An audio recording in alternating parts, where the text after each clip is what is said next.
अस्सलाम वालेकुम। तो सितारा, वो मैंने इन दोनों की सुलह करवा दी है। वो ये अकरम है ही ऐसा, तो तुम इसकी बात का बुरा मत मानना। वो तो ठीक है अजीज भाई, लेकिन इसे कह दें आइंदा मेरी बहन को कोई दुख ना दे।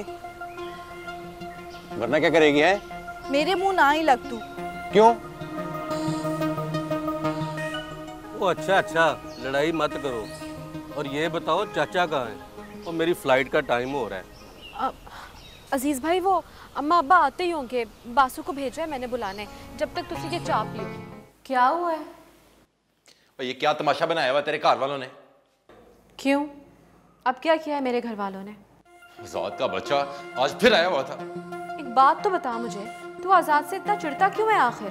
वो सितारा से मिलने आता है। हाँ तो तुझे क्या है? बकवास बंद कर तू।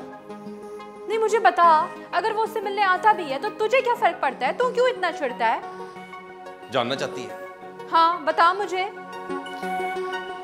बड़ी जल्दी बताऊंगा तुझे, और उसका हल भी। क्यों कर रहा है ऐसे? पता नहीं मुझे। तुझे नहीं पता तो फिर किसे पता है? किससे पूछूं मैं? तू किसे पूछना चाहती है?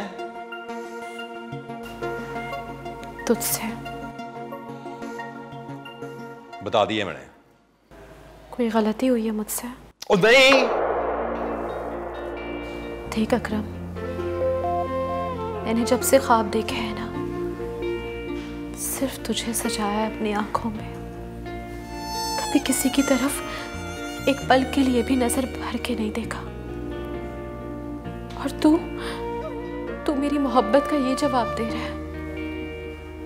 मत करना मेरे साथ ऐसा। मुझे अपना ले,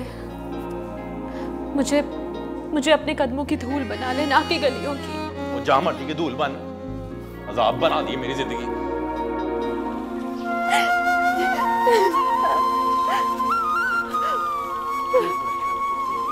क्यों परेशान फिरती हो? बाबा जी, अपनी किस्मत पे आंसू बहाती हूँ। किस्मत का गिला नहीं करते बेटा। लिखने वाले ने जो कुछ लिखना था वो लिख दिया है।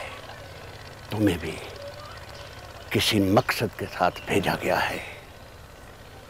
हाँ, तुम बेमकसद नहीं हो। हर इंसान को इस दुनिया में किसी न किसी मकसद के लिए भेजा है ऊपर वाले ने। हाँ, तुम बेमकसद नहीं हो। कोई भी इंसान यहाँ जमीन पर बेमकसद नहीं भेजा उसने।